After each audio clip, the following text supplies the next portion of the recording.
Hello everybody, welcome to today's episode of Mixed Signals. I'm your host Devontae Chisholm, joined by, as always, Mark Lee and Israel Sanchez.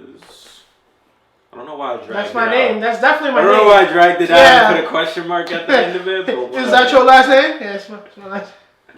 If this is your first time watching us, go ahead and click that subscribe button down below so you can stay in the know of when we post these. They usually go up every Monday. This is Music Monday video, and you can also catch our off-topic Tuesday videos on Tuesdays. I mean, you can watch it any other day, but those are the days that they come out. Today we're starting with Paramore. Have they sold out with After Laughter? So...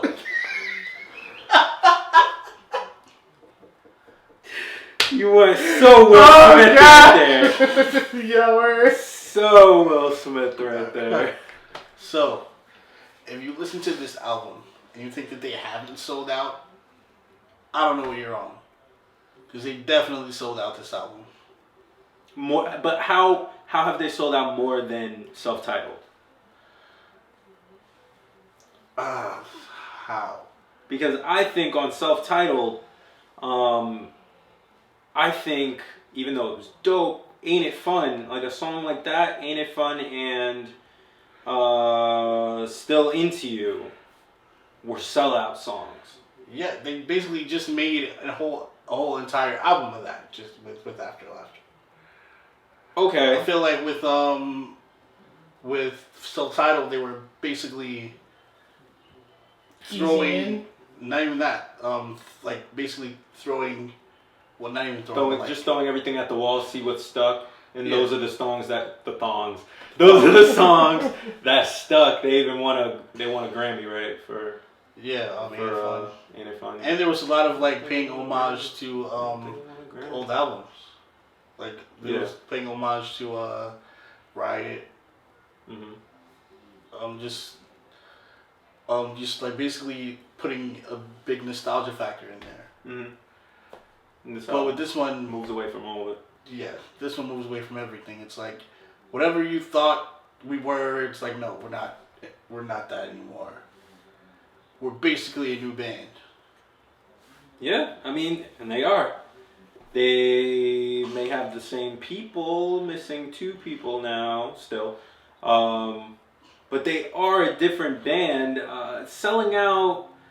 I don't know, like I do hear Hard Times on the radio a good amount of times, but I don't listen to the radio too often. I was listening to Beats 1 on the way here because my Apple Music is dead. I gotta renew it, but it did pop on once.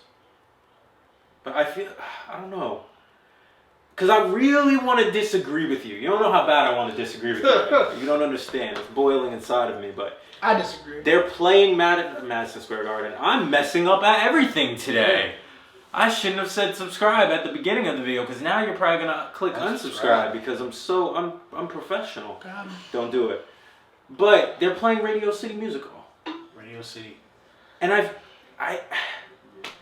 that screams that they sold out. They wouldn't have been able to do that any other way. Listen, I mean, if you were given the opportunity, you wouldn't want to play Radio City? Probably not. Really? Depends on what style of music that I'm playing because I don't... The one thing about this tour, and I'm really curious about, is are they going to play old songs? Probably not. I can't see them playing That's What You Get or any of that in Radio City Music. Yeah, definitely not. But I mean, and also a new album tour. And in most cases, new album tours, you focus on the new music unless you're Linkin Park. Like, you can sell out, you can play the Garden, and still be that underground grunge or whatever. Even though Paramore. No, I don't know about the underground. Not the underground. You've left You mean like true to your roots kind of. Yeah, you can still be true to your roots. And hard music is played at the Garden, so I don't. Radio City Music Hall. That's but literally. Hasn't Metallica played at Radio City? No. You're putting on. I'll look it Radio up. City. You're putting on a production. Like you're putting on a spectacle at Radio City Music Hall. Not necessarily. I mean, it's known for like musicals and all that other stuff to play there. But at the end of the day, It's still a stage. There's still an audience. But out of there isn't all really the venues in New York City. Yeah, but what makes it so different? Is it just because of what is known to be there? Yeah. For most of the time. Because that's a crazy commercial commercially successful. If you want your brand to be for everyone, you go to Radio City. Not necessarily for everyone, just want the most exposure. I think it's good for them. I think they deserve it. They've put in a lot of hard work and made a lot of good music. And me personally, I feel like this album isn't really selling out per se. Now, I'm not a diehard fan like you are, but I've listened to all the albums like you have. And like I see the progression. Like bands are allowed to progress. Like you don't always have to stick to the same formula every band. What is it's doing what you want and being able to experiment. And real fans should be able to support the band no matter what they do, as long as it's not like insane. But no, you know what I'm saying? I don't really agree that real fans should support the band at whatever they do, because that's how we get Linkin Park in the debacle that they're in right now with the whole get the fuck over. Like, really? Like, no. Like, I feel like if you're really going to detach from what we know and love, then you're basically shitting on your fan base. Not to say that Paramore is doing what Linkin Park did in a sense, but it's like, it's how far until they have. Well, my whole thing is that the biggest difference between Linkin Park and Paramore is that Paramore is still making good music. Regardless of whatever the genre is, they're entering, a different realm, and they're succeeding at it very well. They're making really good music. It's very catchy. It's very upbeat. It's different for any Paramore fan to listen to, but it's still good for what it is and what it's trying to do. It has a really deep message. Like it's a fulfilling album in my opinion. Linkin Park, on the other hand, they're not doing that. You've heard like stories where like they're like, how long has it been since like Meteora and like Hybrid Theory? Like over a decade. Yeah. They're still playing those songs. So you're talking about you're like 6 albums deep, and you got a new album out now, and most of your set's gonna be your old shit. You're doing something wrong. True. I shouldn't, like, if I'm going to pay for Linkin Park now, it's because you are, like any band, should be pushing your newest material. If you really want fans to get the fuck over it, then you gotta play the new material and show them why it's better. True. You know what I'm saying? And that's my whole point. Is like Paramore's gonna do that. I know when they do this tour coming up, that majority of their set is going to be the new album. The album's short, so they can definitely fit it in there, and they'll probably throw in older stuff. Yeah, they'll probably they'll probably do acoustic stuff, or maybe they'll have, a lot of bands that have secondary guitarists and stuff like that, where they can have some no-name dude on stage with them and still play those songs. I mean, when I saw them on the Monumental, that's what they did. They do have other people that come in and play the stuff with them, but I just don't see that sound in that venue. I could be wrong. There might be some crazy shit that's happening. It's not outside of the realm of possibility. It's not the kind of thing where they're gonna show up and then the owner of Radio City or whoever booked them is like, you can't play these songs. You know what I'm saying? It's too loud. No distortion. They're not gonna do that. You know what I'm saying? Especially if you as an owner, if you respect the music, you know what you're booking. Yeah. So you should look into the history of the act that you're booking.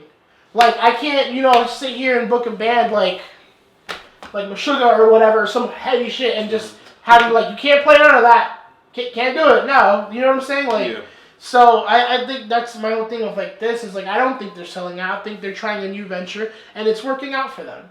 And like I told you the other day in chat is if you want their old shit, then go listen to their old shit, because they still have that. They still have a good collection of music that you can go back to. They also have the B-sides. Mm-hmm. So and honestly, just because you want them to play a certain style, but it's not that I want them to play a certain style. It is though. It is. No, it is. It's not though. It is though. If the style wasn't the issue, then this album would be good, regardless. You said yourself, the album's good. It's just not what you wanted. It's a good pop album. Yeah. I thought I was getting a rock band. They still have guitars, they still have bass, they still have drums, they have vocals. Pop albums do have guitar and bass. Yeah. But that doesn't make it any less of a rock album. It does though. It doesn't though. Rock albums don't need distortion, Marcus. No, I'm not saying. All right. I got that. We had this talk. They don't need distortion. It doesn't. And listen, rock is a very general umbrella. So for you to just say it's not a rock album. Well, who are you? You know what I'm saying? No, I'm not even trying to come at you. It's just very general term. It's a very general term. I think But for it's me, like- it's alternative indie. If I had to categorize it as something, and that's still rock. I wouldn't even call it that. It is. Like I said, shout out to Anthony Fantano. I love the term that he coined for it. Power That's pop? Yeah. Power pop, yeah. Yeah. Like I said, I feel like they should go under that umbrella of rock or whatever. But Still rock. to say that this is still the band that we know and love, it's like, no, it's not. I mean, you also have to take into account like the member changes. Like, I mean, it's still the original members, but they all did stuff. Like in between that decade, they all did their own. I'm pretty sure they all did their own things. Haley did her own features and all that other stuff. Like, influences change, people change. Your life affects your music, so maybe they just don't want to play that type of stuff anymore. You know? Forgot that was my alarm thing. We'll keep going on for a little bit. I want to jump back. I was just trying to see because a lot of people were comparing the album and the direction they're going into Blondie. In Blondie, the genres were new wave, pop rock, and punk rock. Yeah. So.